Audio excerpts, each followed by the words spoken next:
ದಯವಿಟ್ಟು ನನ್ನ ಕಾರ್ಯಕರ್ತರಲ್ಲಿ ಮೊದಲನೇದಾಗಿ ನಾನು ಕ್ಷಮೆ ಕೇಳ್ತೀನಿ. ಯಾಕೆಂದ್ರೆ ಸುಧಾಕರ್ ಅವ್ರನ್ನ ಸೋಲಿಸೋದು ನಾವು ಅನ್ಕೊಂಡಷ್ಟು ಸುಲಭ ಆಗಿರಲಿಲ್ಲ.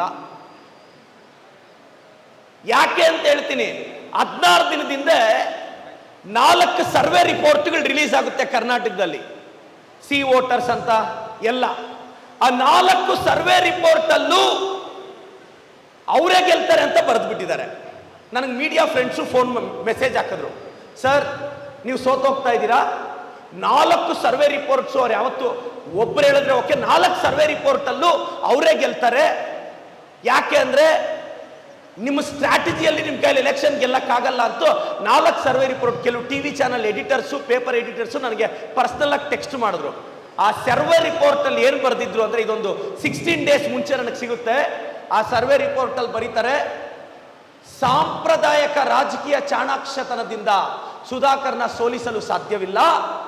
ಸಾಂಪ್ರದಾಯಿಕವಾಗಿ ಚಿಕ್ಕಬಳ್ಳಾಪುರದವರು ಸುಧಾಕರ್ನ ಸೋಲಿಸಲು ಮುಂದೋಗುತ್ತಿದ್ದಾರೆ ಅಂತೇಳಿ ಬರ್ತಿದ್ರು. ಇಂಗ್ಲಿಷಲ್ಲಿ ಟ್ರೆಡಿಷನಲ್ ಅಪ್ರೋಚ್ ಅಂತ.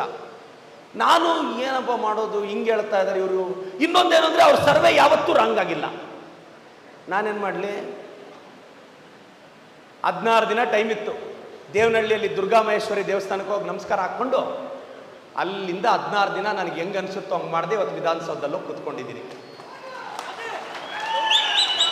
ಸೊ ದಯವಿಟ್ಟು ನನ್ನ ಕಾರ್ಯಕರ್ತರಿಗೆ, ಮುಖಂಡರಿಗೆ ನಾನೆಲ್ಲಾದರೂ ನಿಮ್ಗೆ ಹರ್ಟ್ ಮಾಡಿದ್ರೆ ನಾನು ಕೈ ಮುಗಿದು ಕ್ಷಮೆ ಕೇಳ್ತೇನೆ. ಸರ್ ನೀವೆಲ್ಲ ಇಲ್ಲ ಅಂದ್ರೆ ನಾನು ಎಲ್ಲಿ ಸರ್ MLA ಆಗ್ತಿದ್ದೆ?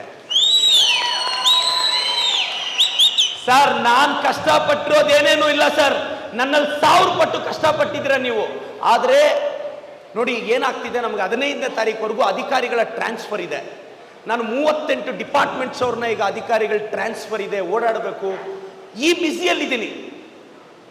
ಸೊ ನನಗೆ 15ನೇ ತಾರೀಕುವರೆಗೂ ಅದಕ್ಕೆ ಯಾರನ್ನೂ ಜಾಸ್ತಿ ಭೇಟಿ ಮಾಡೋಕ್ಕಾಗ್ತಿಲ್ಲ.